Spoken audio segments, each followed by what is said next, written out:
S S P Sajjad office میں داخل ہوا ہی تھا کہ ٹیلی فون کی گھنٹی بجنے لگی۔ اس نے کرسی پر بیٹھے ہوئے ریسیور اٹھا لیا۔ دوسری طرف سے آپریٹر کی آواز سنائی دی، سر ڈی آئی جی صاحب لائن پر ہیں۔ السلام علیکم سر۔ وعلیکم السلام، ڈی آئی جی نے کہا۔ ایس پی صاحب، ابراہیم چاندی والا کیس کی کیا اپڈیٹ ہے؟ سر آج اس کیس کا ڈراپ سین ہو جائے گا۔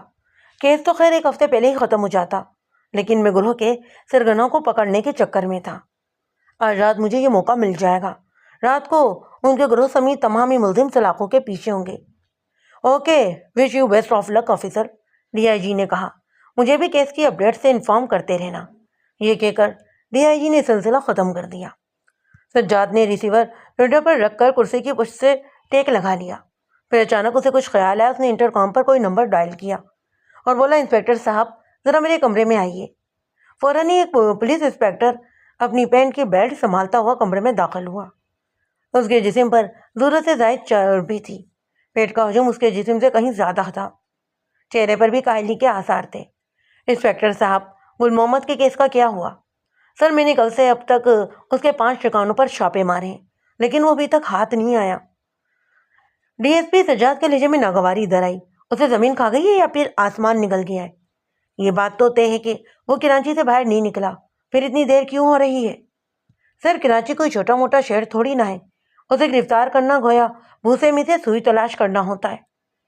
آپ نے کل سے اب تک کہاں کہاں چھاپے مارے ہیں، ان کا پورا ہی ریکارڈ میری آئی ڈی پر سینڈ کر دیں اور سب انسپیکٹر منیر کو میرے پاس بھیج دیجیے۔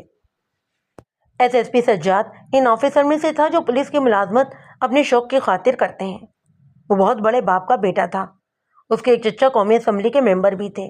محکمے میں اس کی عزت اپنے خاندانی پس منظر کی وجہ سے نہیں تھی، بلکہ کارکردگی کی بنیاد پر تھی۔ گزشتہ 5 سال میں اس نے ایسے کیس حل کیے تھے جنہیں سرد خانے میں ڈال دیا گیا تھا۔ اس نے سی ایس ایس کا امتحان پاس کرنے کے بعد پولیس ڈپارٹمنٹ کا انتخاب کیا اور محض 5 سال میں اے ایس پی کے عہدے سے ترقی پا کر ایس ایس پی ہو گیا۔ ان دنوں وہ کرائم برانچ میں تھا۔ اس نے محکمے سے صرف ایک ہی رعایت طلب کی تھی، وہ صرف ڈی آئی جی کو جوابدہ تھا اور ٹھوس ثبوتوں اور شواہد کی موجودگی میں کسی پر بھی ہاتھ ڈال سکتا تھا۔ محکمے کے دوسرے آفیسر اس سے حسد کرتے تھے، لیکن سجاد کو ان کی پرواہ نہیں تھی۔ وہ فون پر کسی سے گفتگو میں مصروف تھا کہ سب انسپیکٹر منیر نے کمرے میں داخل ہو کر اسے سیلیوٹ کیا۔ سجاد نے ہاتھ کے اشارے سے اسے بیٹھنے کو کہا اور ریسیور میں بولا، تم سائے کی طرح ان کے پیچھے لگے رہو اور مجھے پل پل کی رپورٹ دیتے رہو۔ فون سے فارغ ہو کر ایس ایس پی سجاد نے سب انسپیکٹر منیر سے کہا، کیا پروگریس ہے بھائی؟ سر میری ساری ہی تیاری مکمل ہے، منیر نے کہا، بس آپ کے حکم کی دیر ہے۔ ہر طرح سے اطمینان کر لو، ایک دفعہ نذیر سمرو ہاتھ سے نکل گیا تو اسے دوبارہ پکڑنا بہت مشکل ہوگا۔ میرا انفارمر مجھے ایک ایک پل کی رپورٹ دے رہا ہے سر، مجھے امید ہے کہ ہم خالی ہاتھ نہیں لوٹیں گے۔ دیٹ از گڈ، سجاد نے کہا، جاؤ، وش یو گڈ لک۔ اس نے کچھ رپورٹ دیکھنے کے لیے لیپ ٹاپ آن کیا ہی تھا کہ پھر اچانک ٹیلی فون کی گھنٹی بجنے لگی۔ ایس ایس پی سجاد نے کمپیوٹر کی اسکرین پر نظر جمائے ریسیور اٹھا لیا اور بولا، ہیلو کے بچے۔ دوسری طرف سے مراد کی آواز ہے، تمہارا سیل فون آف کیوں جا رہا ہے؟ میرا سیل فون اس وقت چارج پر لگا ہوا ہے۔ مراد نے آگے سے پوچھا، اچھا تو سن، آج شام کو کیا کر رہا ہے؟ یہ تو اب شام کو ہی معلوم ہوگا۔ ایس ایس پی سجاد مسکرایا، ویسے بھی تو کوئی خاص پروگرام نہیں ہے۔ تو ٹھیک ہے، پھر تو میری طرف آ جا۔ میں نے آج پرانے دوستوں کی ایک پارٹی کی ہے اور سب سے زیادہ پرانا تو ہی ہے۔ اسکول سے لے کر یونیورسٹی تک تو میرے سر پر ناظر رہا ہے۔ ٹھیک ہے، اگر کوئی مصروفیت نہیں ہوئی تو میں آ جاؤں گا۔ مراد کا گھرانہ بنیادی طور پر جاگیردار تھا، لیکن ان لوگوں نے اب جاگیرداری کے ساتھ ساتھ صنعت کاری بھی شروع کر دی تھی۔ مراد کی نئی نویلی بیوی سمرین بھی ایک بہت بڑے صنعت کار گھرانے سے تعلق رکھتی تھی۔ جب مہمان رخصت ہونے لگے تو مراد نے ایس ایس پی سجاد کو روک لیا۔ وہ اسے بہت ساری باتیں کرنا چاہتا تھا۔ سجاد گزشتہ مہینے مراد کی شادی اور ولیمے میں شریک بھی ہوا تھا، لیکن محض شرکت کی حد تک۔ مراد نے ہنس کر کہا، یار میں پرسوں ہنی مون کے لیے جا رہا ہوں۔ ایس ایس پی سجاد نے اس پر طنز کیا، اتنی جلدی؟ اگر ساتھ میں تمہارا ایک آدھ بچہ بھی ہوتا تو زیادہ انجوائے کرتے۔ مراد نے کہا، اچھا یار زیادہ طنز مت کر، تو نے اب تک شادی ہی نہیں کی، اپنے بارے میں کیا خیال ہے تیرا؟ ویسے تو ہنی مون کے لیے جا کہاں رہا ہے؟ ایس ایس پی سجاد نے بات کو گھماتے ہوئے پوچھا۔ مراد سے پہلے سمرین بول اٹھی، ہم نے دنیا کا تقریباً ہر شہری دیکھ رکھا ہے، لیکن افسوس کی بات ہے کہ اب تک ہم نے پاکستان پورا نہیں دیکھا، سوائے مری اور سوات کے ہم کہیں گئے ہی نہیں۔ ہم اپنا ہنی مون اپنے ملک میں ہی بنائیں گے۔ ایس ایس پی سجاد نے کہا، یہ تو بہت اچھی بات ہے، واقعی اپنا ملک تو پوری طرح سے میں نے بھی نہیں دیکھا۔ پرسوں مون سویرے یہاں سے بائی روڈ نکلیں گے۔ مراد نے کہا، میں نے پورے ہی سفر کا روڈ بھی طے کر لیا ہے، ہم کم سے کم 2 مہینے کراچی سے باہر گزاریں گے۔ ایس ایس پی سجاد نے پوچھا، کیا تم لوگ بائی روڈ جا رہے ہو؟ ہاں یار، ایس ایس پی سجاد نے فکر مندی سے کہا، میری مانو تو یار بائی روڈ ہرگز نہ جاؤ، آج کل حالات ایسے نہیں ہیں، بائی روڈ اتنا طویل سفر کیا جائے، پھر تم گاڑی بھی خود ہی ڈرائیو کرو گے، اور یار میں نے کراچی اور لاہور کے درمیان 20 شمار سفر کیا ہے، پھر میں اکیلا نہیں ہوں، میرے ساتھ 2 گارڈز بھی ہوں گے، وہ لوگ دوسری گاڑی میں ہمارے پیچھے آئیں گے۔ ایس ایس پی سجاد نے کہا، اس کے باوجود میں تمہیں یہی مشورہ دوں گا کہ بائی روڈ ہرگز سفر مت کرو۔ اب آپ ڈرائیں تو مت سجاد بھائی، سمرین نے کہا، روزانہ ہی سینکڑوں لوگ بائی روڈ سفر کرتے ہیں۔ خیر، اب تم لوگوں نے فیصلہ کر ہی لیا ہے تو پھر میں کیا کہہ سکتا ہوں؟ ویسا میرا تم کو رائے یہ ہے کہ تم اس سے رابطے میں ہی رہنا۔ تو اس سے رابطے میں رہوں؟ تیرا سیل فون یا تو مصروف رہتا ہے یا پھر آف ہوتا ہے، تو میرے دوسرے نمبر پر رابطہ کرنا، وہ نمبر بہت کم لوگوں کے پاس ہے۔ پھر وہ ایک دم چونک کر بولا، تیرے پاس اسلحے کا لائسنس تو ہے نا؟ ہاں یار، میرے پاس لائسنس ہے، لیکن اسلحہ سفر کے دوران میں ساتھ رکھنے کے لیے اجازت نامہ بھی ضروری ہوتا ہے، مراد نے کہا تھا۔ ایس ایس پی سجاد نے اس کی بات سن کر کہا، میں وہ اجازت نامہ کل ہی بنوا دوں گا۔ پھر گھڑی دیکھ کر بولا، ارے یار، باتوں میں رات کا 1 بج گیا، صبح میری ایک ضروری میٹنگ بھی ہے، اب میں چلتا ہوں۔ وہ لوگ کراچی سے نکلے تو موسم بہت خوشگوار تھا۔ مراد اپنی لینڈ کروز خود ہی ڈرائیو کر رہا تھا، سمرین بھی پیسنجر سیٹ پر بیٹھی ہوئی تھی، گارڈز کی ڈبل کیبن پک اپ ان کے پیچھے تھی۔ مراد نے گاڑی کا سی ڈی پلیئر بھی آن کر دیا، سمرین بھی جھومتے ہوئے گانا سن رہی تھی۔ مراد نے کہا، یار پلیز مجھے کپ کافی دو۔ سمرین نے اگبی نچ پر رکھے ہوئے بیگ میں سے تھرماس نکالا اور کپ اور مراد کو کافی دے دی۔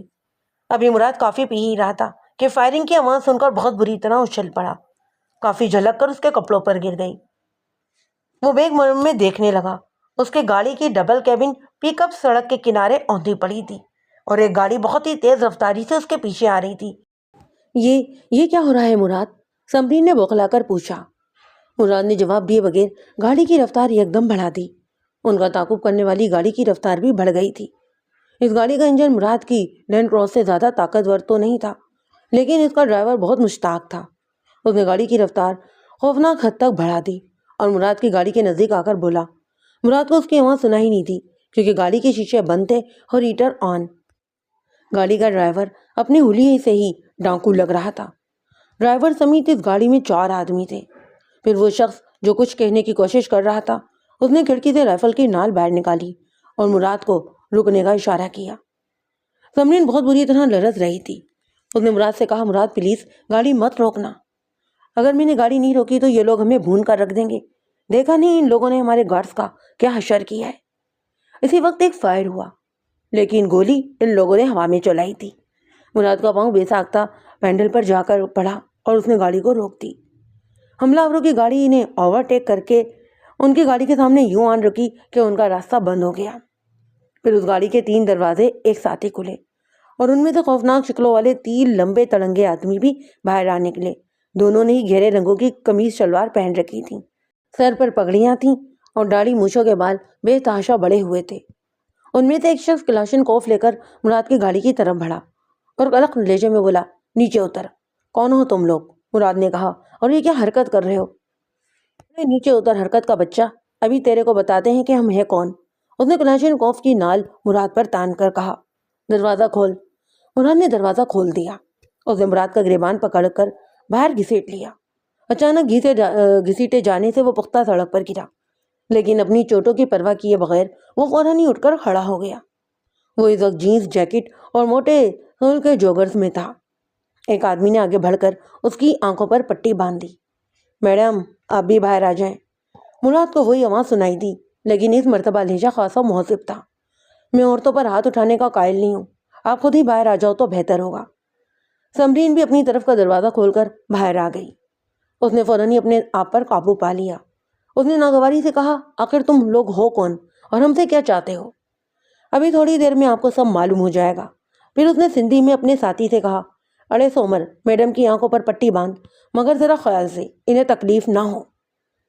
پھر ان دونوں کا ہی ہاتھ پکڑ کر وہ اپنی گاڑی تک لے گئے اور اگبی نصف پر بٹھا دیا گیا۔ انہوں نے احتیاط کے طور پر مراد کے ہاتھ بھی پشت پر باندھ دیے تھے۔ ارے علی محمد، اس کی آواز پھر سنائی دی، بابا ان لوگوں کی گاڑی سے ذرا سامان نکال لے۔ چند ہی لمحوں بعد گاڑی کا انجن اسٹارٹ ہوا اور وہ بڑی تیزی سے ایک طرف روانہ ہو گئی۔ اس شخص نے مراد کی لاش لے کر اس کی جیب سے بٹوا، پسٹل اور سیل فون بھی نکال لیا تھا۔ اس نے سمرین کے بیگ سے بھی سیل فون اور نقدی نکال لی۔ تم لوگ بتاتے کیوں نہیں کہ تم لوگ ہو کون اور ہمیں کہاں لے کر جا رہے ہو؟ مراد نے پوچھا۔ سائیں، آپ اتنے ہی بولے ہو یا پھر بن رہے ہو؟ اس شخص نے کہا، جو دوسروں کو احکامات دیتا رہا تھا۔ غالباً وہی ان لوگوں کا لیڈر تھا۔ بابا سائیں، ہم لوگ ڈاکو ہیں، اس نے یوں فخر سے کہا جیسے کسی ملٹی نیشنل کمپنی کا کوئی عہدے دار ہو۔ مراد نے کہا، یہ تم لوگ اچھا نہیں کر رہے۔ اس کا جملہ ادھورا رہ گیا کیونکہ چہرے پر پڑنے والا تپڑ خاصا زوردار تھا۔ اب اگر ٹٹر کی تو زبان کاٹ کر پھینک دوں گا۔ گاڑی تیز رفتاری سے دوڑتی رہی۔ مراد کا اندازہ تھا کہ انہیں اس حالت میں سفر کرتے ہوئے تقریباً 1 گھنٹہ گزر چکا ہے۔ پھر گاڑی ہائی وے سے بائیں جانب گھومی اور کچے راستے پر دوڑنے لگی، لیکن یہ کچا راستہ بھی ہموار تھا۔ مزید آدھے گھنٹے بعد مراد کو ہچکولے محسوس ہوئے تو اسے اندازہ ہوا کہ گاڑی اب اونچے نیچے غیر ہموار راستوں پر چلی جا رہی ہے۔ سردی کی شدت میں بھی اضافہ ہو گیا تھا۔ مراد کی لگژری گاڑی کی طرح اس میں ہیٹر بھی نہیں تھا۔ مراد کے جسم پر موٹی جیکٹ تھی، اسے سردی کا زیادہ احساس نہیں ہو رہا تھا۔ اسے البتہ سمرین کی بہت فکر تھی۔ اس نے تو بس ہلکا سا سویٹر ہی پہن رکھا تھا، البتہ اس کے گلے میں موٹی اور اونی کپڑے کی شال تھی جو چلتے وقت مراد کی والدہ نے اسے زبردستی اڑا دی تھی۔ غیر ہموار راستے پر گاڑی تقریباً 1-1.5 گھنٹہ تک چلتی رہی۔ پھر ایک جگہ گاڑی کو روک دیا گیا۔ پھر گاڑی کے دروازے کھلے اور کسی نے مراد کو بڑی بے رحمی سے باہر گھسیٹ لیا، لیکن وہاں کی زمین کچی اور مٹی بھری بھری تھی، اس لیے اسے زیادہ چوٹ ہی نہیں لگی۔ سمرین کو البتہ ان لوگوں نے بہت ہی آرام سے اور عزت کے ساتھ اتارا۔ مراد نے اس علاقے کا جائزہ لیا، لیکن ہر طرف درخت اور خود جھاڑ جھنکار کے سوا کچھ دکھائی نہیں دیا۔ درختوں کے بیچوں بیچ میں بل کھاتی ہوئی ایک پگ ڈنڈی سے بنی ہوئی تھی۔ کچھ فاصلے پر کچی اینٹوں کا ایک مکان تھا۔ سائیں یار محمد، ایک آدمی نے اس شخص کو مخاطب کیا جو ان کا سرگنا لگ رہا تھا۔ مراد کو بھی پہلی دفعہ اس کا نام معلوم ہوا۔ کیا ہے؟ یار محمد نے کرخ لہجے میں پوچھا۔ سائیں، اس چھوکری کے موبائل کی گھنٹی بج رہی ہے۔ یار محمد دھاڑا، تو نے موبائل فون بند کیوں نہیں کیا تھا؟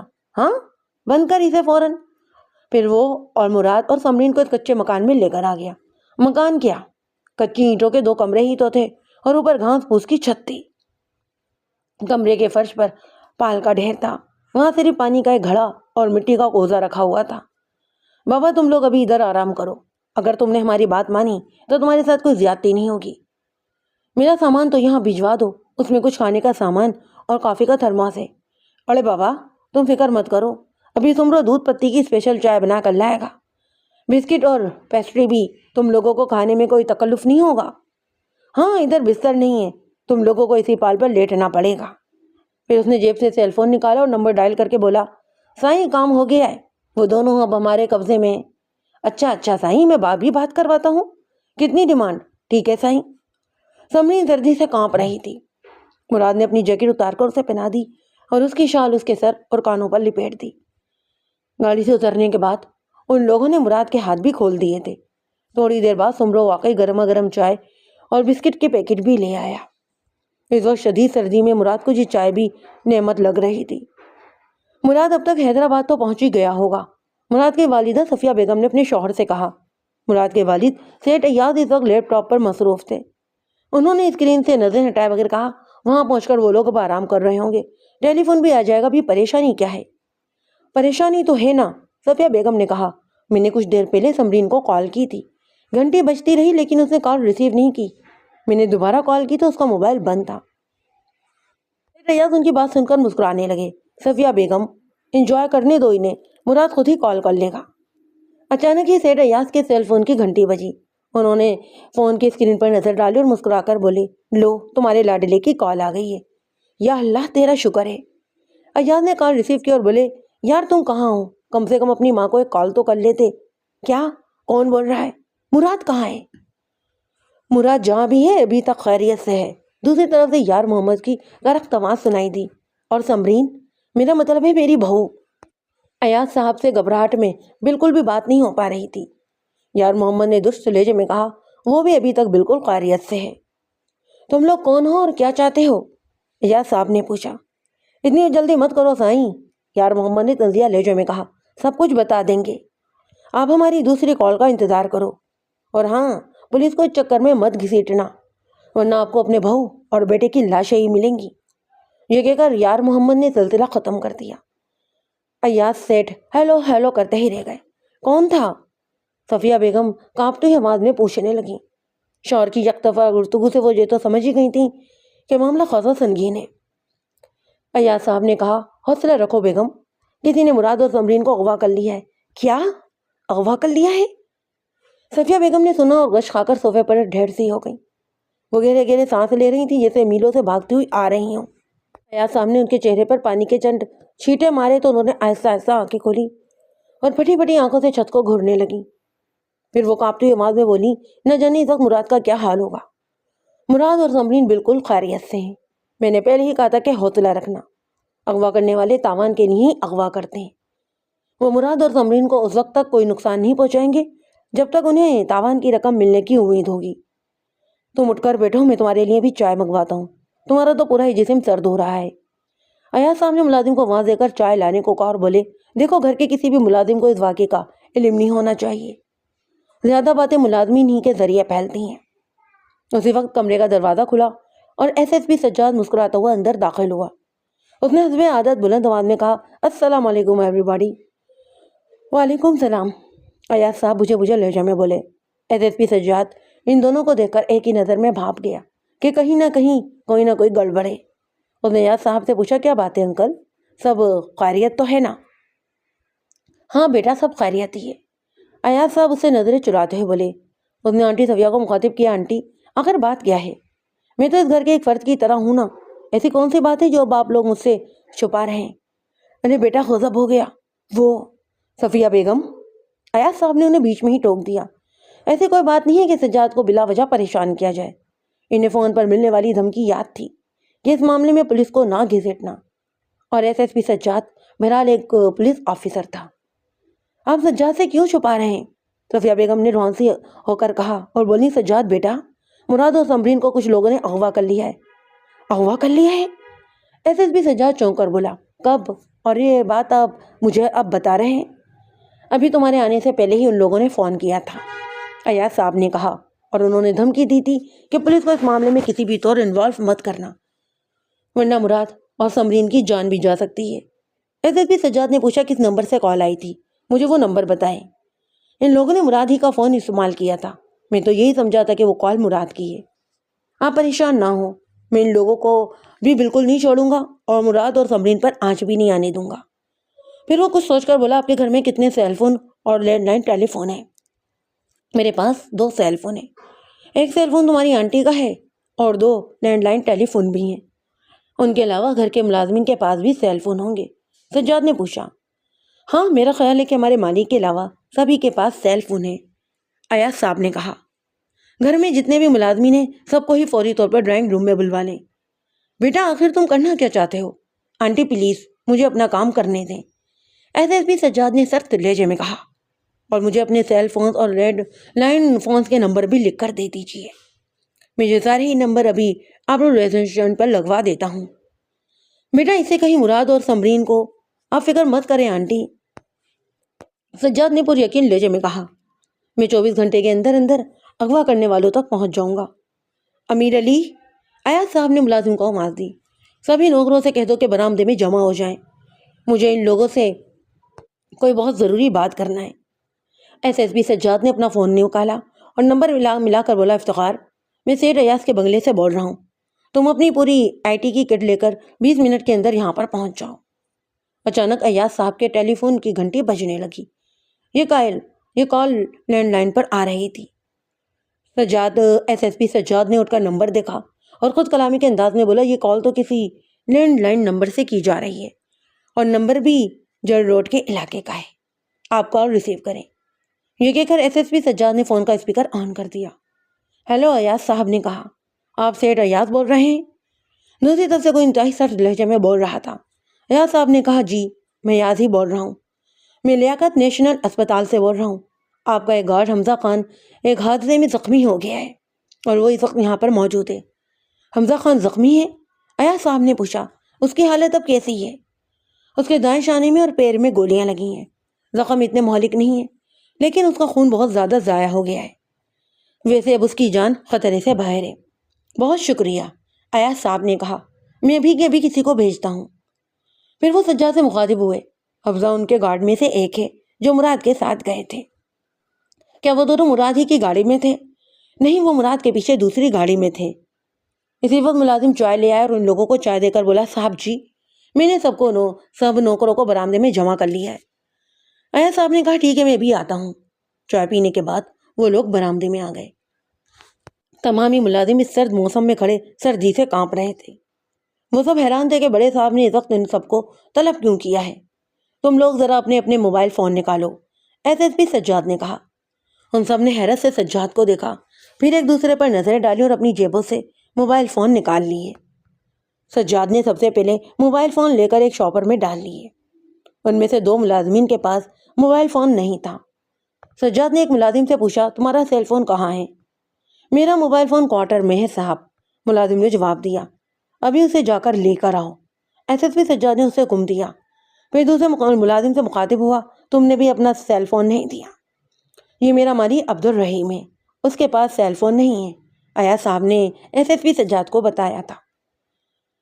ایس ایس پی سجاد نے پوچھا، بغیر موبائل کے تمہارا کام چل جاتا ہے؟ کام تو چل ہی جاتا ہے جی، عبد الرحیم نے جواب دیا۔ کوئی بہت ہی ضروری بات کرنا ہو تو میں اپنی بیٹی کے موبائل سے یا پھر گھر کے فون سے ہی کر لیتا ہوں۔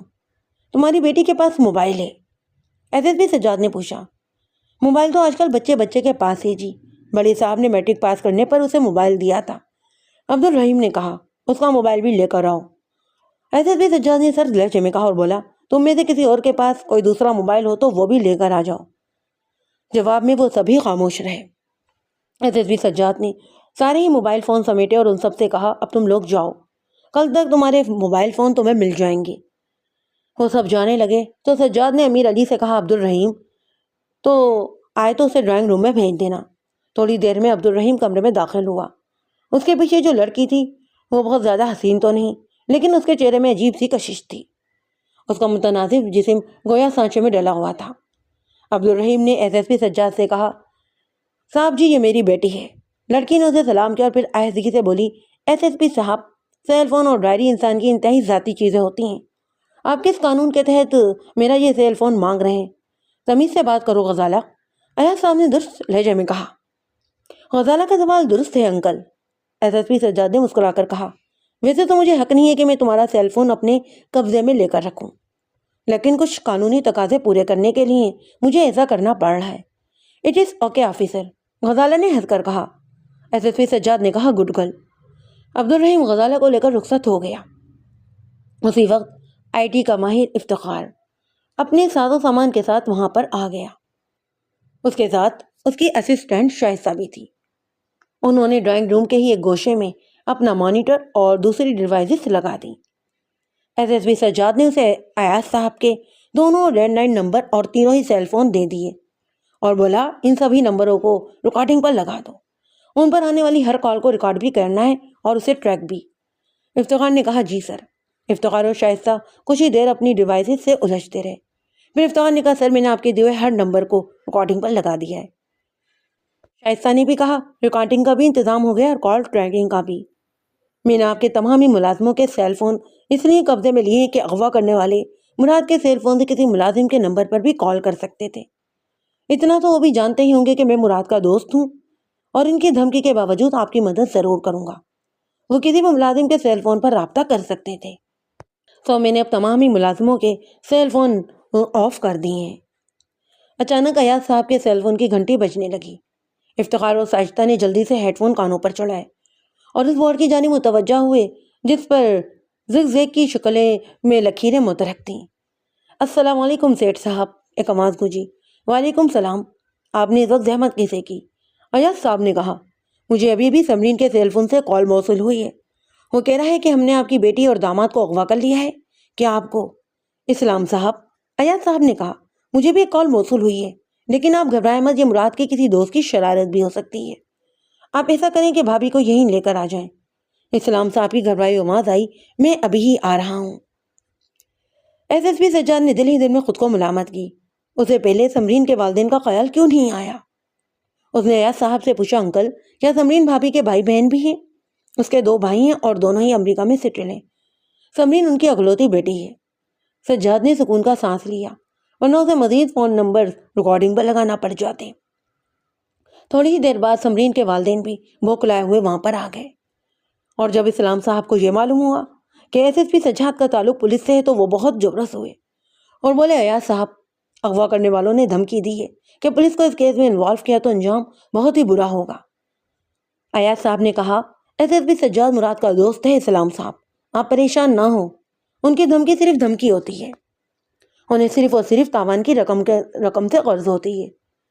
یہ کہتے ہیں ایاز صاحب کا لہجہ ان کے الفاظ کا ساتھ نہیں دے رہا تھا، وہ تو خود بھی ایس ایس پی سجاد کو ملوث کرنے کے حق میں ہی نہیں تھے۔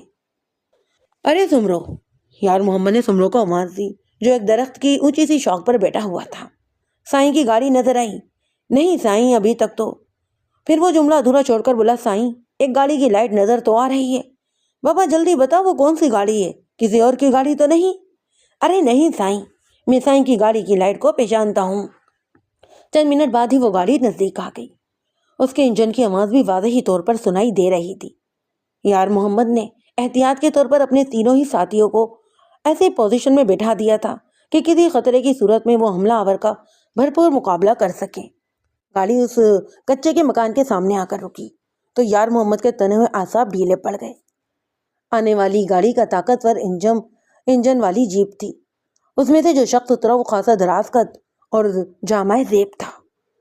اس نے سفید براق کا کاٹن کی شلوار قمیص پہن رکھی تھی، پیروں میں بھی انتہائی لیدر کے امپورٹڈ جوتے تھے، اور اس نے اپنے جسم کے گرد انتہائی قیمتی شال لپیٹ رکھی تھی۔ یار محمد نے آگے بڑھ کر اس کے پاؤں چھوئے اور ہاتھ باندھ کر کھڑا ہو گیا۔ بابا یار محمد، کیا حال ہے ہمارے مہمانوں کا؟ ابھی تک تو مزے میں ہے سائیں، یار محمد نے کہا۔ آنے والے نے پوچھا، اس کے باپ سے بات کی؟ جی سائیں، میں نے بھی صرف اطلاع دی ہے۔ وہ باتیں کرتا ہوا اس کمرے میں آ گیا جہاں مراد اور سمرین کو رکھا گیا تھا۔ کمرے میں ایک طرف لالٹین لٹک رہی تھی، اس کی زرد اور ناکافی روشنی میں مراد اور سمرین کے چہرے بھی زرد نظر آ رہے تھے، لیکن وہ دونوں جاگ رہے تھے۔ آنے والے نے پوچھا، کیا حال ہے مراد صاحب؟ تمہارے سامنے ہی ہے، مراد نے تلخی سے جواب دیا۔ ہم نے تمہارے باپ سے منع بھی کیا تھا بابا کہ پولیس کو اس کیس میں انوالو مت کرنا، اس کے باوجود وہ ایس ایس پی تمہارے گھر آیا بیٹا ہے۔ وہ ایس ایس پی میرے بچپن کا دوست ہے اور اکثر ہمارے گھر آتا رہتا ہے، مراد نے کہا۔ ویسے ہمیں اس سے کوئی فرق نہیں پڑتا بابا، آنے والے نے کہا۔ تمہارا بابا اگر تمہارے صوبے کی پولیس فورس بھی اکٹھی کر لینا تو شہباز کی گرد کو بھی نہیں پہنچ سکے گا۔ اچھا تو تم شہباز ہو، مراد چونک کر بولا۔ میں بھی یہی سوچ رہا تھا کہ تمہاری شکل کچھ جانی پہچانی سی کیوں لگ رہی ہے، مراد نے اسے بغور دیکھتے ہوئے پوچھا۔ شہباز بری طرح چونک اٹھا۔ تم مجھے کیسے جانتے ہو؟ میں نے شاید تمہیں کراچی میں جیم خانے میں دیکھا ہے۔ کراچی اور جیم خانہ؟ ہاں، شہباز تلخی سی ہنسی ہنس کر بولا۔ میں نے تو کبھی کراچی جیم خانے کی شکل بھی نہیں دیکھی، مراد نے کہا۔ تو پھر مجھے غلط فہمی ہوئی ہوگی۔ اچانک ہی شہباز نے لہجہ بدل کر درست انداز میں کہا، مجھے باتوں میں لگا کر وقت ضائع مت کرو، اپنا سیل فون دے مجھے، میں ڈائریکٹ ایس ایس پی کو ہی اب کال کرتا ہوں، جس کی کامیابی کے جھنڈے گڑے ہوئے ہیں نا، اسی کا ہی نمبر دے اب۔ اس کا سیل فون تو سائیں میرے پاس ہی ہے۔ یار محمد نے سیل فون نکال کر شہباز کو دے دیا۔ 70,000 روپے کے سیل فون رکھتے ہو اور تمہارے ہی شہر کے لاکھوں لوگوں کو ایک وقت کی روٹی بھی نہیں ملتی، کیا غضب کر رکھا ہے، شہباز نے تلخی سے کہا اور ایس ایس پی سجاد کا نمبر سرچ کرنے لگا۔ پھر اس نے نمبر ڈائل کر کے اسپیکر فون آن کر دیا۔ دوسری طرف ایک ہی بیل پر کال ریسیو کر لی گئی اور ایس ایس پی سجاد کی آواز سنائی دی، ہیلو، تو بہت ہی بڑا سراغ رسا بن کر بیٹھا ہے بابا، تو کیا سمجھتا ہے میں تجھ سے ڈر جاؤں گا؟ کون بول رہا ہے؟ ایس ایس پی سجاد نے رسان سے پوچھا۔ تو اتنا بھولا بھی نہیں ہے، شہباز نے کہا، کہ تو یہ بھی نہ سمجھ سکے کہ یہ کال کون کر رہا ہے؟ تیرا دوست اور اس کی خوبصورت بیوی اس وقت میرے قبضے میں ہے، اس نے لفظ خوبصورت پر زور دے کر کہا۔ ہاں مجھے تمہاری ہی کال کا انتظار تھا، بولو کیا چاہیے تمہیں؟ ان دونوں کی ہی زندگی کے صرف 10 کروڑ۔ شہباز خان نے یوں کہا جیسے 10,000 روپے کی بات کر رہا ہو، وہ بھی کل صبح تک۔ ہوش میں تو ہو تم؟ SSP سجاد گرایا، اس وقت رات کے 2:30 بجے ہیں، صبح تک 10 کروڑ کا بندوبست کیسے ہو سکتا ہے؟ لو تم ایاز صاحب سے بات کرو۔ اس نے سیل فون ایاز صاحب کو دے دیا۔ فوراً ہی ان کی بھرائی ہوئی آواز سنائی دی، میں جانتا ہوں تم نے مراد کو اغوا کرنے سے پہلے ہوم ورک بھی کیا ہوگا۔ تم یہ بھی جانتے ہو کہ ارب پتی ہونے کے باوجود میں فوری طور پر 10 کروڑ روپے کا بندوبست نہیں کر سکتا۔ مجھے کم سے کم 1 دن کی تو مہلت دو۔ ہاں، تاکہ 24 گھنٹے میں تمہارا یہ ذہن اور قابل سراغ رساں ہمارا سراغ لگا تک پہنچ جائے۔ نہ بابا نہ، میں یہ رسک نہیں لے سکتا۔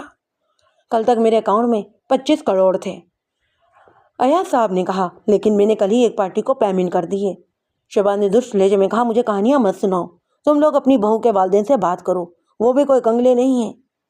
میں سمرین کا باپ بول رہا ہوں بیٹا، اسلام صاحب نے کہا۔ بیٹا میرے ساتھ بھی کوئی یہی صورتحال ہے، مجھے بھی کم سے کم 24 گھنٹے کی مہلت چاہیے۔ ارے بابا، آپ لوگ یہ سمجھتے ہیں کہ مجھے بیوقوف بنا لیں گے؟ یہ بات میں مان ہی نہیں سکتا کہ آپ کے اکاؤنٹ میں پیسے نہ ہوں۔ شہباز نے تلخی سے کہا، دیکھو بیٹا، اولاد سے زیادہ دنیا میں کوئی چیز عزیز نہیں ہوتی۔ میں کیوں جھوٹ بولوں گا تم سے؟ دیکھو مجھے بیٹا بیٹا کہہ کر یہ اپنا یہ ظاہر کرنے کی کوشش نہ کرو۔ اور دوسری بات یہ کہ اگر وہ تمہارا ذہن SSP یہ کوشش کر رہا ہے نا کہ وہ میری لوکیشن معلوم کر لے گا تو اسے ناکامی ہی ہوگی۔ میں ابھی 10 منٹ بعد یہاں سے روانہ ہو جاؤں گا۔ ہم لوگ اغوا کرنے کے بعد کہیں ٹک کر نہیں بیٹھتے، اس سے نقصان تو تم لوگوں کا ہی ہوتا ہے۔ ہم مغویوں کو اپنے ساتھ پیدل لے جاتے ہیں، تمہاری بیٹی ان پتھریلے اور خاردار راستوں پر چلنے کی عادی نہیں ہے۔ اب تم خود ہی سوچ لو کہ اس کا حشر کیا ہوگا۔ اسلام صاحب نے کچھ کہنا چاہا۔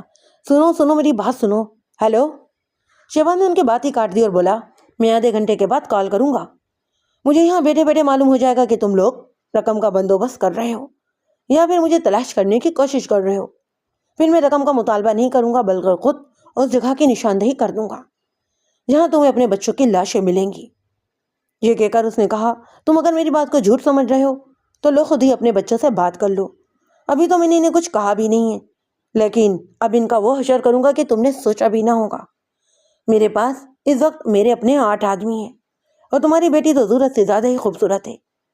اسے موبائل فون سمرین کے حوالے کر دیا۔ دوسرے ہی لمحے سمرین کی آواز آئی، ڈیڈی یہ لوگ بہت زیادہ خطرناک ہیں، ابھی تو ان لوگوں نے ہمیں کوئی نقصان بھی نہیں پہنچایا ہے، لیکن بیٹا سمرین فکر مت کرو، ایاز صاحب نے کہا، سیل فون مراد کو دو۔ مراد اس وقت بات کرنے کی پوزیشن میں نہیں ہے بابا، سمرین نے کہا، ان لوگوں نے اس کے منہ میں کپڑا ٹوس رکھا ہے۔ سن لیا تم نے؟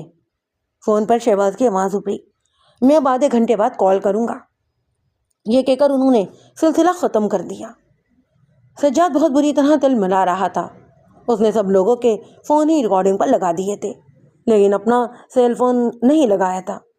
اسے امید ہی نہیں تھی کہ اغوا کرنے والے اسی کے سیل پر فون کال کر لیں گے۔ ایاز صاحب، صفیہ بیگم کے سمرین کے والدین اسے ناگواری سے دیکھ رہے تھے، جیسے جیسے مراد و سمرین کے اغوا کا ذمہ دار وہی ہو۔ کبھی کبھی انسان کی ذہانت خوش فہمی سے لے ڈوبتی ہے، ایاز صاحب نے کہا، وہ خود تو ڈوبتا ہی ہے، دوسروں کو بھی ڈوبو ہی دیتا ہے۔ SSP سجاد نے کہا، انکل مراد میرا بچپن کا دوست ہے، میں اس کا برا کیوں چاہوں گا؟ میں بھی مایوس نہیں ہوا ہوں۔ اور میں بیٹا تم تو اب رہنے ہی دو، ہم ان لوگوں کو پیسے دے دیں گے، یہ پیسہ کس دن کام آئے گا، اور یہ ہمارے بچوں کی جان سے زیادہ قیمتی بھی نہیں۔ صفیہ بیگم نے بھی اپنی ناگواری سے کہا، تم نے تو بڑی تمتراک سے یہ ساز و سامان اکٹھا کیا تھا، بہت ہی زیادہ ہوشیاری بھی دکھائی، پر اس کا نتیجہ کیا نکلا؟ ان لوگوں نے تمہاری آنکھوں میں دھول جھونک دی۔ ایسی بات نہیں ہے آنٹی۔ پھر وہ افتخار سے مخاطب ہوا، افتخار رپورٹ کیا ہے سر، آپ کے موبائل فون پر کال کرنے والا یہاں سے تقریباً 150 اور 170 کلومیٹر کے فاصلے پر ہے۔ اگر ہم شمال کی طرف سفر کریں تو بالکل درست لوکیشن معلوم ہو سکتی ہے۔ ہاں، اور اس وقت وہ لوگ کہیں سے کہیں نکل جائیں گے، ایاز صاحب نے کہا۔ انکل مجھے ایک اور شبہ بھی ہے، SSP سجاد نے کہا، یہاں کوئی ہے جو اغوا کرنے والوں کو یہاں کی خبریں پہنچا رہا ہے۔ یہ تو تم بعد میں معلوم کرتے رہنا، ابھی تو ہمیں اپنے بچوں کی جان بچانا ہے۔ اچانک ایاز صاحب کے ٹیلی فون کی گھنٹی بجنے لگی۔ SSP سجاد نے چونک کر بولا، یہ انہی لوگوں کا فون ہوگا، اس مرتبہ ان لوگوں نے سیل فون کی بجائے ان لینڈ لائن پر کال کی ہے۔ سر نمبر بھی کسی لینڈ لائن کا ہی ہے، شائستہ نے کہا۔ ایاز صاحب نے بہرحال بٹن دبا کر کال ریسیو کی۔ ہیلو، پھر تم لوگوں نے فیصلہ کیا کیا ہے بابا؟ اب صبح ہونے میں زیادہ دیر نہیں، مجھے صبح تک رقم چاہیے۔ تم شاید یقین نہیں کرو گے، اس وقت میرے اکاؤنٹ میں 1.5 کروڑ روپے سے زیادہ کی رقم نہیں۔ شہباز نے درست لہجے میں کہا، اپنے سمجھی سے پوچھو، میرے اکاؤنٹ میں بھی اس وقت 1 کروڑ ہی ہوگا۔ اسلام صاحب نے کہا، میں اب تم لوگوں کو آدھے گھنٹے بعد کال کروں گا۔ شہباز نے سلسلہ ختم کر دیا۔ اسی وقت ملازم نے اطلاع دی کہ کوئی پولیس آفیسر ایس پی سے ملنا چاہتا تھا۔ وہ انسپیکٹر فرید تھا۔ ایس پی سجاد نے اسے زخمی گارڈ کا بیان لینے کے لیے بھیجا تھا۔ سر گارڈ نے بتایا کہ سپر ہائی وے پر تھانہ بولان خان کے نزدیک ایک ڈبل کیبن پک اپ سے ان پر فائرنگ کی گئی۔ اس نے پک اپ کا نمبر نوٹ کیا۔ ایس پی سجاد نے پوچھا، سر اس کا کہنا یہ ہے کہ فائرنگ اتنی اچانک شروع ہوئی کہ انہیں اپنے ہتھیار تک اٹھانے کا موقع نہیں ملے گا۔ پہلی گولی اسے لگی اور وہ زخمی ہو کر سیٹ پر گر گیا، لیکن ہوش میں تھا۔ دوسری 2 گولیاں ڈرائیور کو لگیں۔ گاڑی اس کے کنٹرول سے باہر ہو کے کچے میں اتر گئی۔ ہمیں چھوڑ کر وہ مراد صاحب کی گاڑی کی طرف چلے گئے۔ اسے وقت بھی ہوش تھا۔ اس نے ڈرائیور کو ہلا جلا کر دیکھا، اس میں زندگی کی کوئی رمق ہی نہیں تھی۔ پھر وہ بے ہوش ہو گیا۔ وہاں سے موٹر وے پولیس نے اسے اسپتال پہنچایا تھا۔ ایس پی نے پوچھا، آپ نے واردات کا جائزہ لیا؟ یس سر، گارڈز کی ڈبل کیبن پک اپ اسی طرح کچے میں پڑی تھی۔ اس میں سے ڈرائیور کی لاش کو اسپتال منتقل کر دیا گیا تھا۔ وہاں سے تقریباً 10 کلومیٹر کے فاصلے پر ایک لینڈ کروز بھی ملی ہے۔ اس کے چاروں ہی دروازے کھلے ہوئے ہیں۔ گاڑی کے نزدیک مزاحمت یا کشو مشق کے کوئی آثار تھے؟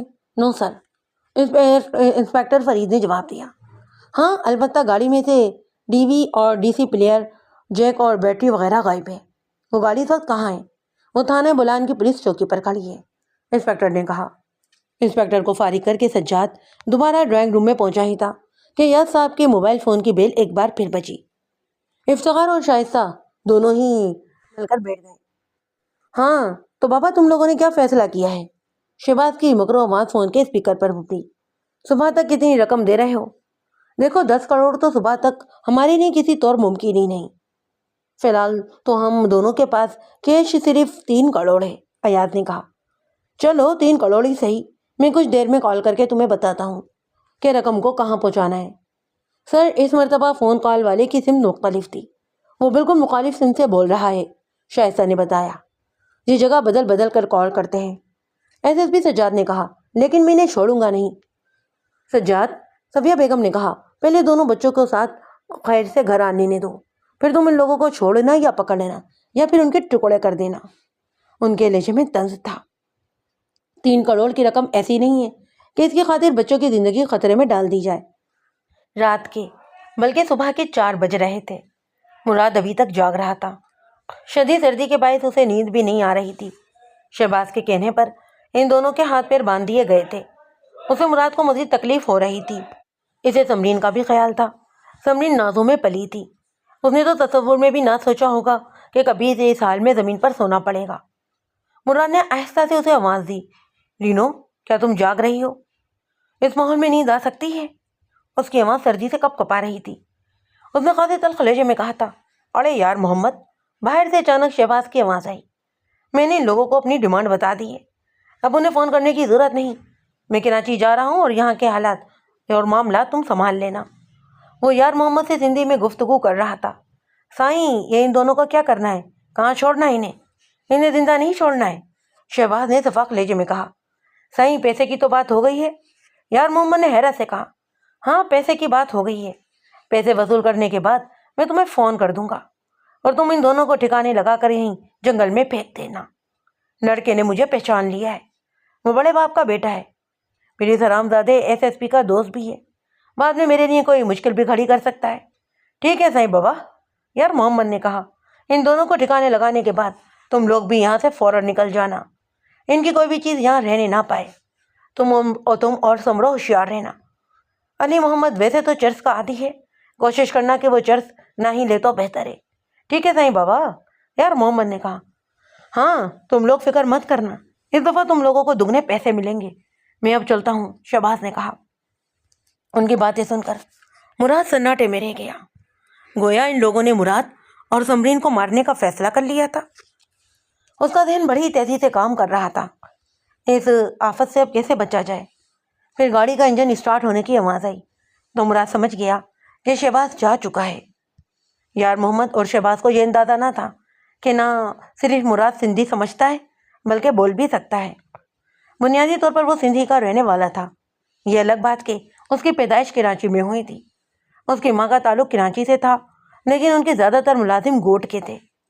ملازم خود بھی اکثر گوٹ جاتا رہتا۔ سندھی زبان اس نے اپنے نوکروں سے ہی سیکھی تھی۔ مراد کو اندازہ تھا کہ وہ تینوں الگ الگ اور ایک دوسرے سے دور مورچے بنا کر بیٹھے ہوں گے۔ ان لوگوں کے سر پر سجاد کی تلوار لٹک رہی تھی۔ ان کا خیال تھا کہ ایس ایس پی سجاد وہاں پر پہنچ سکتا تھا، اس لیے وہ لوگ زیادہ ہی چونکنے تھے۔ اڑے بابا سمر، یار محمد نے بلند آواز میں سے پکارا۔ تھوڑی دیر بعد قدموں کی آہٹ سنائی تھی اور سمر کی آواز آئی، کیا بات ہے یار محمد؟ بابا تو ذرا ادھر بیٹھ، میں تھوڑی دیر سو لوں۔ اچھا مجھے بیٹری تو دے جا، میرے پاس بیٹری ختم ہو گئی ہے۔ وہ علی محمد کہاں ہے؟ وہ اپنی جگہ پر بیٹھا ہے، چرسی موالی ہے لیکن ڈرائیور بہت اچھا ہے، یار محمد نے کہا۔ ہاں، اور اس کا نشانہ بھی ہم سب سے اچھا ہے۔ میں ابھی جاتا ہوں اور تو سو مت جانا، دھیان رکھنا ادھر کا۔ وہ دونوں ہی رسیوں سے بندھے ہوئے ہیں، وہ تو اپنی جگہ سے ہل بھی نہیں سکتے، سمر نے کہا۔ پھر ان کو قدموں کی آہٹیں سنائی تھیں جو آہستہ آہستہ مدھم ہو گئیں۔ اس کا مطلب یہ تھا کہ یار محمد بھی چلا گیا تھا۔ مراد نے کچھ دیر مزید انتظار کیا، پھر اسے سمروں کے خوفناک خراٹے سنائی دینے لگے۔ وہ باہر سو رہا تھا، سردی بھی تو شدید تھی، اس کے باوجود نہ جانے کیسے اسے اتنی گہری نیند آ گئی تھی۔ مراد نے عہدگی سے سمرین کو آواز دی، رینو کیا تم سو گئی؟ میں بھی شاید سو ہی جاتی، لیکن یہاں تو مچھر بھی اتنے خوفناک ہے کہ سونے ہی نہیں دے رہے۔ تم اپنی رسیاں کھولنے کی کوشش کرو یار، ان لوگوں نے تمہیں اتنی مضبوطی سے نہیں باندھا ہے، کوئی فائدہ نہیں، سمرین نے کہا۔ وہ تینوں ہی مسلح ہیں اور ہمیں گولی مارنے میں دیر نہیں کریں گے۔ رینو پلیز، مراد نے کہا، اپنی رسیاں کھولنے کی کوشش کرو ورنہ یہ رات ہماری زندگی کی آخری رات ثابت ہوگی۔ تاوان لینے کے بعد بھی یہ لوگ ہمیں زندہ نہیں چھوڑیں گے۔ سمرین نے کہا، کیوں؟ میں نے سنا ہے کہ یہ لوگ تاوان لینے کے بعد چھوڑ دیتے ہیں، سمرین نے کہا۔ ہاں، یہ لیکن ہمیں نہیں چھوڑیں گے، مراد نے جھنجلا کر بولا۔ وہ منوج شباز ان لوگوں کو یہی حکم دے کر گیا ہے کیونکہ میں نے اسے پہچان لیا تھا۔ کیا تم نے واقعی اسے پہچان لیا ہے مراد؟ مجھے شبہ ہے کہ یہ وہی شخص ہے، اور یہ شبہ غلط بھی ہو سکتا ہے۔ پھر وہ بولا، ہمارے پاس وقت بہت کم ہے اور تم سوال و جواب میں لگی ہوئی ہو۔ وہ دونوں ہی احتیاطاً انگریزی میں باتیں کر رہے تھے۔ سمرین نے کہا، کوشش کرتی ہوں۔ تمہارے پیروں کی رسیاں ڈھیلی ہیں، میں دیکھ رہا ہوں کہ تمہیں باندھتے وقت ان لوگوں نے رعایت کی تھی۔ سمرین نے اپنے پیروں کو حرکت دی، اس کے پیروں میں واقعی بندھی ہوئی رسیاں ڈھیلی تھیں۔ اس نے آہستہ آہستہ پیروں کو 2-4 جھٹکے دیے تو رسیاں مزید ڈھیلی ہو گئیں۔ پھر 2-4 مزید کوشش کرنے کے بعد اس نے اپنے پیر کھولنے میں تو کامیاب ہو کر ہی لیے۔ سمرین نے کہا، میں نے اپنے پیر کھول لیے ہیں۔ مراد نے کہا، گڈ۔ پھر بولا، اب تم کوشش کر کے میرے ہاتھوں میں بندھی ہوئی رسیاں کھولو۔ تمہاری رسیاں میں کیسے کھولوں؟ میرے ہاتھوں پشت پر بندھے ہوئے ہیں۔ پھر وہ چونک کر بولی، ایک طریقہ ہے، میں نے جو یوگا سیکھا ہے وہ کس دن کام آئے گا۔ وہ فرش پر بیٹھ گئی اور اپنے ہاتھوں کو کمر سے گزار کر کولوں تک لے گئی۔ پھر اس نے جسم کمان کی طرح موڑا اور اپنے ہاتھوں کو کولوں سے گزار کر گھٹنوں تک لائی اور دوسرے ہی لمحے اس کے ہاتھ اس کے سامنے تھے۔ اس کی چوتانی میں رسی یوں بھی ڈھیلی پڑ گئی تھی۔ اس نے دانتوں کی مدد سے رسیوں کی گرہ کھولیں۔ رسی موٹی تھی، اس لیے ایسا کرتے اس کی کلائیوں کے ساتھ ساتھ ہونٹوں سے بھی خون رسنے لگا، لیکن اس نے کسی نہ کسی طرح اپنے یہ ہاتھ کھول ہی لیے۔ پھر اس نے وقت ضائع کیے بغیر مراد کے ہاتھ کھولے، پھر اپنے پیر مراد نے خود ہی کھول لیے تھے۔ دوسرا مرحلہ کمرے سے باہر جانے کا تھا۔ دروازے میں باہر سے زنجیر لگی ہوئی تھی۔ مراد نے کہا، ذرا سا شور کرو، یوں جیسے تمہیں کسی کیڑے نے کاٹ لیا ہے، لیکن پہلے اپنے جوتے پہن کر شال لپیٹ لو، بعد میں ہمیں موقع نہیں ملے گا۔ سمرین دروازے کے پاس جا کر چیخی، آؤش، مر گئی، مجھے کسی کیڑے نے کاٹ لیا ہے، میں مر رہی ہوں۔ باہر سے زمروں کی آواز آئی، کیوں شور مچا رہے ہو، سونے بھی نہیں دیتے۔ میری بیوی کو کسی کیڑے نے کاٹ لیا ہے اور تمہیں سونے کی پڑی ہے، مراد نے چینک کر کہا۔ دوسرے ہی لمحے زمروں نے دروازہ کھول کر اندر جھانکا۔ مراد نے اس کی گردن پکڑ کر اسے اندر گھسیٹ لیا۔ وہ بھی سنبھلنے بھی نہیں پایا تھا کہ سمرین نے اس کی رائفل کندھے سے اتار لی اور مراد کی طرف اچھال دی۔ مراد نے رائفل کے بڑھ سے زمروں کے سر پر زوردار وار کیا۔ چوٹ اتنی شدید تھی کہ زمروں تیورا کر فرش پر ہی ڈھیر ہو گیا۔ مراد نے رائفل سنبھالی اور دبے پاؤں قدموں سے نکل گیا۔ اسے معلوم نہیں تھا کہ یار محمد کہاں سو رہا ہے۔ اس نے ہنتو لمکان لہجے زمروں کا لہجہ اور آواز بتا کر کہا کہ یار محمد اور یار محمد۔ ارے بابا، یہ شور کیسا ہے؟ علی محمد کی آواز نزدیک سے ہی سنائی دی۔ مراد سمرین کو لے کر تیزی سے جھاڑیوں کے پیچھے چھپ گیا۔ انہیں اندھیرے میں علی محمد کا حوالہ نظر آیا۔ خطرناک بات یہ تھی کہ اس کے ہاتھ میں رائفل تھی اور وہ کسی بھی وقت فائر کر سکتا تھا۔ مراد سن چکا تھا کہ اس کا نشانہ بھی بہت غضب کا ہے۔ وہ کچھ اور آگے بڑھا تو اس کی پشت مراد کی طرف ہو گئی۔ مراد نے ایک بڑا سا پتھر اٹھایا اور اسے ہاتھ میں تولا اور تاک کر علی کے سر پر دے مارا۔ پتھر ٹھیک نشانے پر لگا۔ اس کے حلق سے ایک اذیت بھری چیخ نکلی اور وہ کٹے ہوئے درخت کی طرح زمین پر گر کے ساخت ہو گیا۔ اچانک کہیں دور سے یار محمد کی آواز سنائی دی، ارے بابا علی خیر تو ہے؟ پھر مراد کو دوڑتے ہوئے قدموں کی آواز بھی سنائی دی۔ وہ پھر جھاڑیوں میں دبک گیا۔ یار محمد بھاگتا ہوا وہاں پر پہنچا۔ اس کے ہاتھ میں طاقتور روشنی کی ایک ٹارچ بھی تھی۔ غنیمت یہ تھا کہ اس کا رخ مراد کے مخالف سمت میں تھا۔ وہ علی محمد اور سمروں کو آوازیں دیتا ہوا آگے بڑھا۔ اچانک ہی اس کی نظر علی پر پڑی۔ وہ جھک کر اسے دیکھنے لگا۔ مراد کے لیے یہی موقع تھا۔ اس نے سمروں کی رائفل ڈنڈے کی طرح پکڑ لی اور دبے پاؤں یار محمد کے عقب میں پہنچ کر اس کے سر پر رائفل کے بٹ سے وار کیا۔ یار محمد ایک چیخ مار کے ڈھیر ہو گیا۔ مراد کو اندازہ تھا کہ گاڑی کی چابیاں علی محمد کی جیب میں ہی ہوں گی۔ اس نے بڑی پھرتی سے اس کی تلاشی لی اور اس کی جیب سے چابیاں نکال لی۔ مراد یہ بھی جانتا تھا کہ گاڑی کہاں کھڑی ہے۔ وہ سمرین کا ہاتھ پکڑ کر بڑی تیزی سے اونچے نیچے رستوں پر دوڑ پڑا۔ سمرین نے چیخ کر کہا، ذرا آہستہ بھاگو مراد، میرے پیروں میں پتھر چبھ رہے ہیں۔ وہ لوگ اونچے ٹیلے پر چڑھے تو انہیں ڈبل کیبن پک اپ نظر آ گئی۔ مراد سمرین کا ہاتھ پکڑ کر اب تیزی سے گاڑی کی طرف دوڑا۔ اسے اب بھی خطرہ تھا کہ ان لوگوں میں سے کوئی ہوش میں آ کر ان کا تعاقب نہ شروع کر دے۔ وہ لوگ تو اس جنگل کے کیڑے تھے، ایسے راستوں سے بھی واقف ہوں گے جہاں وہ گاڑی سے پہلے پہنچ سکیں۔ گاڑی کا انجن اسٹارٹ کر کے سب سے پہلے اس نے فیول دیکھا۔ پیٹرول کا ٹینک آدھے سے بھی زیادہ بھرا ہوا تھا۔ اس نے اندازے سے گاڑی کا رخ مخالف سمت میں کیا اور گاڑی کو بھگانا شروع کر دیا۔ گاڑی اونچے نیچے راستوں پر اچھلتی کودتی آگے بڑھتی چلی گئی۔ تقریباً آدھے گھنٹے بعد مراد کو یہ احساس ہوا کہ وہ اس ڈنڈی کو کھو بیٹھا ہے جس پر چل کر وہ لوگ یہاں تک پہنچے تھے۔ یہ احساس بہت ہی ہولناک تھا۔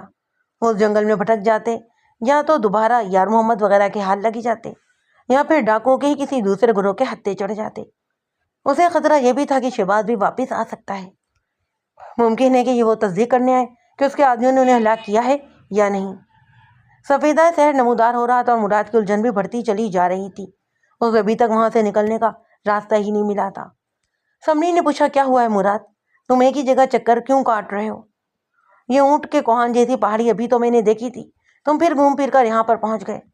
میں راستہ بھول گیا ہوں سمرین، اگر ہم اسی طرح بھٹکتے رہے تو یہ پیٹرول ختم ہو جائے گا اور پھر ہمارے لیے کوئی نئی مصیبت کھڑی ہو جائے گی۔ میرے خیال میں دائیں طرف چلو، ممکن ہے روڈ اسی طرف ہو۔ مراد کو جنگل میں بھٹکتے ہوئے 3 گھنٹے ہو چکے تھے۔ اگر آئندہ گھنٹے میں راستہ نہ ملا تو پھر ہمیں پیدل ہی چلنا پڑے گا۔ سورج بھی سر پر آ گیا ہے، ہم ابھی تک اس جنگل میں بھٹک رہے ہیں۔ اچانک سمرین کو ایک مدھم سی آواز سنائی دی، ایسی آواز جیسی بھینسوں کے گلوں میں پڑی ہوئی گھنٹیوں کی ہوتی ہے۔ سمرین چیخ کر بولی، گاڑی روکو مراد۔ مراد نے گھبرا کر گاڑی روک دی۔ کیا ہوا، تم ٹھیک تو ہو؟ ہاں میں ٹھیک ہوں، سمرین نے کہا۔ تم نے کوئی آواز سنی؟ کیسی آواز؟ مراد جھنجھلا کر بولا، جانوروں کے گلے میں پڑی ہوئی گھنٹیوں کی آواز۔ رینو، اس ویرانے میں تمہارے کان بج رہے ہیں، یہاں تو شاید پرندے بھی نہ ہوں، مجھے تو کسی پرندے کی۔ اچانک وہ خاموش ہو گیا اور بولا، ہاں کوئی آواز آ تو رہی ہے، ہم کسی گوٹ کے نزدیک ہی ہیں۔ سمرین خوشی سے کانپتی ہوئی آواز میں بولی۔ آواز اب کچھ واضح ہو گئی تھی۔ مراد نے گاڑی کا رخ آواز کی طرف کر لیا۔ مراد 10 منٹ کے اندر ہی اندر اس بستی میں جا پہنچا۔ گاؤں والوں نے اپنا ایک آدمی ان کے ساتھ کر دیا جو انہیں پختہ سڑک پر چھوڑ کر واپس چلا گیا۔ وہ کوئی ضلعی سڑک تھی۔ کچھ دور چلنے کے بعد وہ لوگ سپر ہائی وے پر پہنچ گئے۔ گاڑی میں پیٹرول ختم ہونے کے قریب تھا، لیکن مراد جانتا تھا کہ پیٹرول پمپ وہاں سے زیادہ فاصلے پر نہیں ہے۔ بس وہ یہ دعا کر رہا تھا کہ گاڑی کسی نہ کسی طرح وہاں پہنچ جائے، ورنہ اسے پیٹرول کا ڈبہ لے کر پیٹرول پمپ پر جانا پڑتا۔ لیکن ان کی گاڑی بہرحال پیٹرول پمپ تک پہنچی گئی۔ وہاں پہنچ کر مراد کو خیال یہ آیا کہ اس کے پاس پیسے تو ہے ہی نہیں۔ پمپ کا ملازم لڑکا اس کے کہنے پر ٹینک کو فل کر رہا تھا۔ اس کی پریشانی سمرین بھاپ گئی۔ مراد نے پریشانی کے عالم میں کہا، رینو ہمارے پاس پیسے تو ہے ہی نہیں، اب پمپ والے کو پیسے کہاں سے دیں گے؟ میرے پاس سونے کی ایک چین ہے، وہ میں نے شرٹ کے اندر چھپانی تھی، اس لیے ان لوگوں سے محفوظ رہی۔ مراد ایک طرف گاڑی لگا کر نیچے اترا اور سیدھا مینیجر کے کیبن میں چلا گیا۔ مینیجر نے اسے بیٹھنے کا اشارہ کیا۔ جی فرمائیے۔ سر میں ایک پرابلم میں ہوں، مجھے ڈاکوؤں نے لوٹ لیا اور میرا پرس اور میری بیوی کی تمام نقدی، سیل فون وغیرہ سبھی کچھ لوٹ کر لے گئے ہیں۔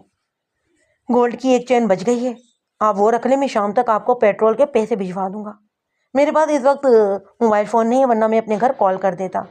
اور مینیجر نے خوش اخلاقی سے کہا، نو پرابلم سر، آپ واقعی پریشانی میں ہیں، میں بھی یہاں ملازم ہوں، آپ صرف اپنا شناختی کارڈ یہاں رکھوا دیں۔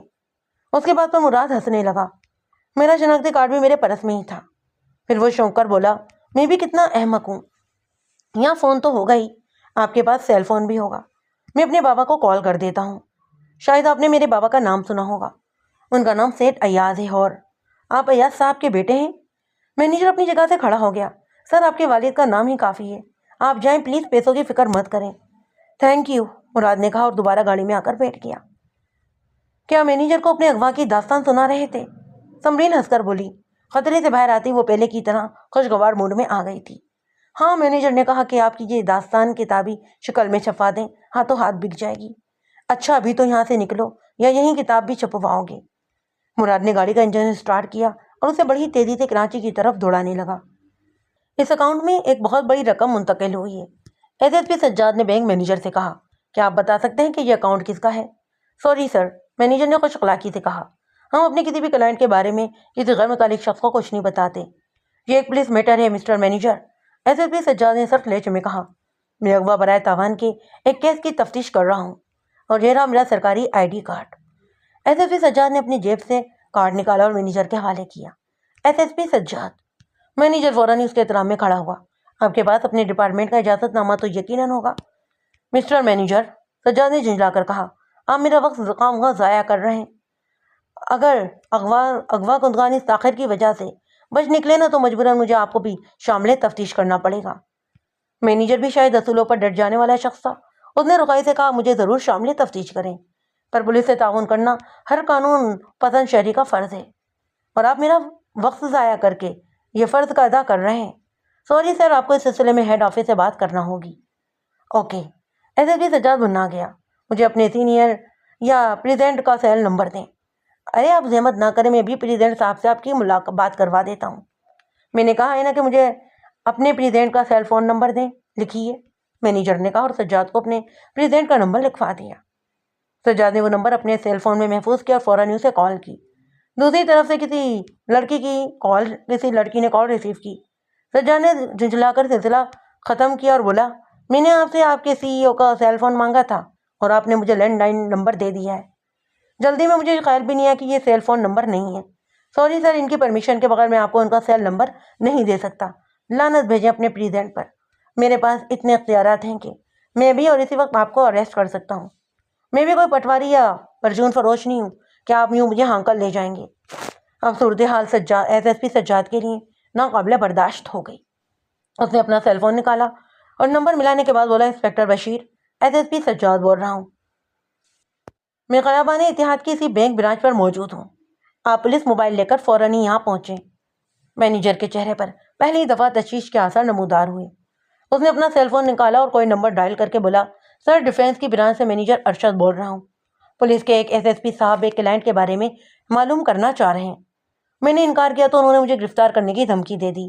جی سر، وہ موجود ہیں۔ اس نے سجاد سے کہا، پریزیڈنٹ صاحب آپ ان سے بات کریں، ان سے کہو کہ اس وقت میرے پاس وقت نہیں، 1 گھنٹے بعد مجھے پولیس اسٹیشن میں کال کریں۔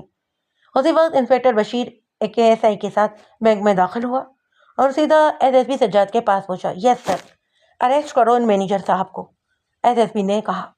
سر ہتھکڑی لگاؤں یا کسی باتیں کر رہے ہو؟ مینیجر صاحب باعزت اور قانون پسند شہری ہیں، تو انہیں ہتھکڑی لگاؤ گے؟ انہیں بہت ہی عزت سے پولیس موبائل میں بٹھا کر بس پولیس اسٹیشن لے جاؤ، میں بھی ابھی وہاں ہی پہنچ رہا ہوں۔ اسی وقت مینیجر کے سیل فون کی گھنٹی دوبارہ بجی۔ اس نے جلدی سے کال موصول کی اور بولا، یس سر، جی سر، ایس ایس پی سجاد ان کا نام ہے سر، وہ اوکے سر۔ اس نے سیل فون رکھ کر ایس ایس پی سجاد سے کہا، ہیڈ آفس سے آرڈر آ گئے ہیں، میں آپ کو اکاؤنٹ ہولڈر کا نام اور پتہ بتا رہا ہوں۔ اب تو آپ نے بہت دیر کر دی ہے مینیجر صاحب، اب آپ نام بھی بتا دیں تو میں آپ کو شامل تفتیش ضرور کروں گا۔ بہرحال آپ نام بتائیے۔ اکاؤنٹنٹ ہولڈر کا نام مظفر علی ہے، اس کا گاڑیوں کا شو روم ہے، اس کے اکاؤنٹ میں 3 کروڑ کی رقم منتقل کی گئی تھی جو اس نے بھی آدھا گھنٹہ پہلے بینک سے نکلوائی ہے۔ آپ میری اجازت کے بغیر اب کراچی سے باہر نہیں جائیں گے، اور کہیں جائیں گے تو پولیس سے پہلے انفارم ضرور کریں گے، ایس ایس پی سجاد نے اٹھتے ہوئے کہا۔ پھر وہ بشیر سے بولا، آؤ میرے ساتھ، میں ذرا اس کار ڈیلر کی زیارت بھی کر لوں جو اغوا برائے تاوان کا دھندا بھی کرتا ہے۔ غضنفر بہت ہی ترنگ میں بیٹھا تھا، اس وقت وہ ٹی وی میچ دیکھنے میں مصروف تھا۔ ایس ایس پی سجاد کو دیکھ کر وہ اپنی جگہ سے کھڑا ہوا اور بولا، جی سر فرمائیے، آپ کو نیو کار چاہیے یا پھر یوز میں؟ کیا تمہارا نام غضنفر علی ہے؟ جی سر میں ہی غضنفر ہوں۔ تم نے بھی بینک سے 3 کروڑ کا کیش لیا ہے؟ جی سر، غضنفر نے کہا۔ میں تمہیں اغوا برائے تاوان کے جرم میں گرفتار کرتا ہوں، سجاد نے کہا اور بشیر سے بولا، لگاؤ اسے ہتھکڑی۔ لیکن سر، غضنفر نے کچھ کہنا چاہا لیکن بشیر نے آگے بڑھ کر اس کے ہاتھوں میں ہتھکڑی پہنا دی۔ تمہارے ساتھ اور کتنے آدمی کام کرتے ہیں؟ میرا اسسٹنٹ نوید اور آفس بوائے اجمل، غضنفر نے جواب دیا۔ ایس ایس پی سجاد نے ان دونوں کو بھی حراست میں لے لیا۔ میں ایک ٹیلی فون کر لوں؟ اب آپ کو جو بھی کرنا ہو پولیس اسٹیشن جا کر ہی کیجیے گا۔ لیکن سر مجھے میرا قصور تو بتاتے جائیں، غضنفر نے کہا۔ تھانے جا کر سب کچھ معلوم ہو جائے گا، انسپکٹر بشیر نے کہا اور اسے باہر کی طرف دھکیلا۔ تو تمہارا کہنا یہ ہے کہ تمہیں اغوا کی واردات کا کچھ علم ہی نہیں؟ جی سر، اتنی دیر سے میں یہی تو سمجھا رہا ہوں آپ کو، غضنفر نے کہا۔ سر جی، انسپکٹر بشیر نے کہا، آپ اسے خان محمد کے حوالے کر دیں، یہ اگلی پچھلی ساری وارداتیں قبول کر لے گا۔ دیکھیے میرا تعلق ایک باعزت گھرانے سے ہے ایس ایس پی صاحب، میں آپ کو کوئی وارداتیہ لگتا ہوں؟ غضنفر نے کہا۔ سر ایس ایس پی سجاد نے کہا، تم مجھے کیا لگتے ہو؟ اس سے تمہیں کوئی فرق نہیں پڑنا چاہیے، تم سے تو خان محمد ہی نپٹے گا۔ اور انسپکٹر بشیر کے ساتھ وہ لاک اپ سے باہر آیا۔ اسے ٹارچر مت کرنا، باہر آ کر اس نے بشیر سے کہا، بس اسے سونے مت دینا، میں کل اس کا ریمانڈ لے لوں گا۔ یار تجھے پتا ہے تیری طرف سے ایک آدمی مر گیا ہے، ایس ایس پی سجاد نے مراد سے کہا۔ وہ اس وقت مراد کے ساتھ اس کے اسٹڈی روم میں بیٹھا ہوا تھا۔ تو کیا تو مجھے قتل کے الزام میں گرفتار کرنے آیا ہے؟ ہاں گرفتار تو اب کرنا ہی پڑے گا، تجھے بھی اور بھابھی سمرین کو بھی۔ ہوش میں تو ہے تو؟ مراد نے منہ بنا کر کہا، میرا ارادہ اسے قتل کرنے کا نہیں تھا، اگر وہ مر گیا تو اس میں میرا کیا قصور؟ میں نے جو کچھ کیا اپنے بچاؤ کے لیے کیا، ورنہ وہ لوگ مجھے مار دیتے ہیں۔ یار تو اچھا خاصا قانون جانتا ہے، ایس ایس پی سجاد ہنس کر بولا۔ تجھے اور سمرین بھابھی کو ایک دفعہ پولیس اسٹیشن جا کے اپنا بیان تو دینا ہی پڑے گا۔ کیا ایسا نہیں ہو سکتا کہ پولیس کا کوئی آفیسر یہاں آ کر بیان لے لے؟ ایسا ہو ضرور سکتا ہے، ویسے بھی ڈاکٹر نے تم دونوں کو بیڈ ریسٹ کے لیے کہا ہے، ڈاکٹر نے مجھ سے ایسی کوئی بات نہیں کی۔ ابے بے وقوف، یہ تو وہ بیان ہے جو تو پولیس کو دے گا۔ پھر وہ چونک کر بولا، یار اس گھر میں ایسا کوئی شخص ہے جو اغوا کرنے والوں سے ملا ہوا تھا اور انہیں پل پل کی خبریں پہنچا رہا تھا۔ مراد نے کہا، ایسا کون ہو سکتا ہے؟ تمام ہی ملازم بابا کے با اعتماد کے ہیں اور سب کے سب پرانے بھی۔ میں نے ابھی تک ملازمین کے موبائل فون انہیں واپس نہیں کیے، سجاد نے کہا۔ نیٹ ورک کمپنیز کے پاس ان کا پورا ریکارڈ ہوتا ہے، میں معلوم کروں گا کہ آخر اغوا والوں کو خبریں پہنچا کون رہا تھا۔ پھر وہ کچھ سوچ کر بولا، جس شخص کے اکاؤنٹ میں تاوان کی رقم جمع ہوئی ہے وہ کاروں کے ایک شو روم کا مالک ہے۔ بظاہر تو وہ مجرم نہیں لگتا، پر آج کل لوگ ظاہر میں کچھ ہوتے ہیں اور باطن میں کچھ اور۔ میرا جلد ہی معلوم ہو جائے گا کہ اصل مجرم ہے کون۔ سجاد اس وقت نوید کے سامنے بیٹھا تھا۔ نوید بہت زیادہ سہما ہوا تھا۔ ایس ایس پی سجاد نے اس سے پوچھا، تم مجھے شروع سے بتاؤ کہ یہ واقعہ کیا ہوا تھا۔ نوید نے شروع سے لے کر آخر تک پوری تفصیل بتا دی۔ کیا تم اس شخص کو دیکھو گے تو پہچان لو گے؟ کسے، ملک صاحب کو یا رضا صاحب کو؟ نوید نے پوچھا۔ رضا تو کئی مرتبہ وہاں پر آیا تھا، اسے تو میں لاکھوں کی بھیڑ میں بھی شناخت کر لوں گا، البتہ ملک صاحب صرف ایک دفعہ آئے جب وہ کیش لے کر گئے تھے۔ ان دونوں کا حلیہ بتاؤ، سجاد نے پوچھا۔ رضا خاصا وجیح اور خوشبش نوجوان ہے، اس کے گورے رنگ پر سیاہ مونچھیں بہت اچھی لگتی ہیں، وہ ہمیشہ اپنی شرٹ کے کف میں کفلنگ استعمال کرتا ہے۔ اور ملک صاحب؟ ایس ایس پی سجاد نے پوچھا۔ ملک صاحب بھی خاصے وجیح شکل اور دراز قامت کے انسان ہیں، میں نے انہیں کاٹن کے سفید براق کرتا شلوار میں دیکھا تھا۔ ان کی شخصیت میں ایک عجیب سی کشش بھی تھی، براؤن بالوں اور آنکھوں کی وجہ سے وہ غیر ملکی لگتے، لیکن جب بولتے تھے تو۔ غضنفر جو حلیہ بتا رہا ہے وہی نوید بتا رہا ہے، ایس ایس پی سجاد نے لاک اپ میں کھڑے ہوئے سنتری سے کہا۔ ہاں اگر ان کے بتائے ہوئے واقعات اور حلیوں پر فرق ہوتا تو ان پر شبہ نہ کرنے کا جواز بھی بنتا۔ پھر وہ وہاں سے سی بی ایل کے آفس گیا اور انہیں تمام ہی سیل فونز اور لینڈ لائن کے نمبر دے کر ان کا ریکارڈ بتانے کو کہا۔ ان تاریخوں کا جب مراد ہنی مون پر گیا ہوا تھا اور اس سے پہلے 2 دن کا ریکارڈ خاص طور پر نکالنے کو کہا۔ سی پی ایل سی والوں نے ایس ایس پی سجاد کو شام تک آنے کو کہا۔ اس وقت ایس پی سجاد مراد کے ڈرائنگ روم میں بیٹھا ہوا تھا، وہ سی بی سی ایل سے تمام موبائل فون کا ریکارڈ لے کر آیا تھا۔ اس نے فائل دیکھتے ہوئے ایک پرنٹ آؤٹ نکالا اور مراد سے کہا، ذرا اس لڑکی کو تو بلاؤ جو تمہارے مالک کی بیٹی ہے۔ مراد نے کہا، کیوں، اس سے کیا کام پڑ گیا ہے؟ تم اسے بلاؤ تو کام بھی بتا ہی دوں گا۔ تھوڑی ہی دیر بعد غزالہ وہاں پر کھڑی تھی اور وہ خاصی حیران اور پریشان نظر آ رہی تھی۔ SSP سجاد نے بولا، تم یہاں پر کب سے ہو؟ مجھے یہاں رہتے ہوئے 20 سال ہو گئے، غزالہ نے کہا، اور اتنی ہی میری عمر ہے۔ میں یہیں پر پیدا ہوئی تھی کیونکہ بابا شروع سے ہی صاحب کے پاس تھے۔ جتنا سوال کیا جائے اتنا ہی جواب دو۔ SSP سجاد نے درست لہجے میں کہا۔ میں وہی تو جواب دے رہی ہوں، غزالہ نے کہا۔ کب سے جانتی ہو ساجد کو تم؟ غزالہ کے چہرے پر ہوائیاں سی اڑنے لگی۔ اس نے خود کو فوراً ہی سنبھالا اور بولی، کون ساجد؟ دیکھو لڑکی، SSP سجاد بھنا کر کہنے لگا، میں جو کچھ پوچھوں اس کا سچ سچ جواب دے دو کہ تم ساجد کو کب سے جانتی ہو۔ غزالہ نے ڈٹائی سے کہا، میں تو کسی ساجد کو نہیں جانتی۔ اس کا مطلب یہ ہے کہ تمہیں پولیس اسٹیشن لے جا کر لیڈی پولیس افسر کے میں حوالے کروں۔ وہ مردوں سے بھی زیادہ شفاق ہوتی ہیں، 1 منٹ میں ہی تمہارے سارے قصبل نکال دے گی۔ اسی وقت ایاز صاحب بھی کمرے میں داخل ہوئے۔ غزالہ انہیں دیکھ کر رونے لگی۔ ایاز صاحب نے جلدی سے پوچھا، ارے بیٹا، کیا ہوا؟ کیوں رو رہی ہو تم؟ بابا یہ مجھ سے کہہ رہے ہیں کہ تمہیں پولیس اسٹیشن لے جاؤں گا۔ کیوں بھائی؟ ایاز صاحب نے پوچھا، کیا کر دیا ہے ہماری بیٹی نے؟ آپ کی اس بیٹی نے تو وہ کیا ہے کہ آپ تصور بھی نہیں کر سکتے۔ یہ تو مراد کی زندگی تھی جو یہ بچ گیا، ورنہ آپ کی اس بیٹی نے تو کوئی کسر ہی نہیں چھوڑی تھی۔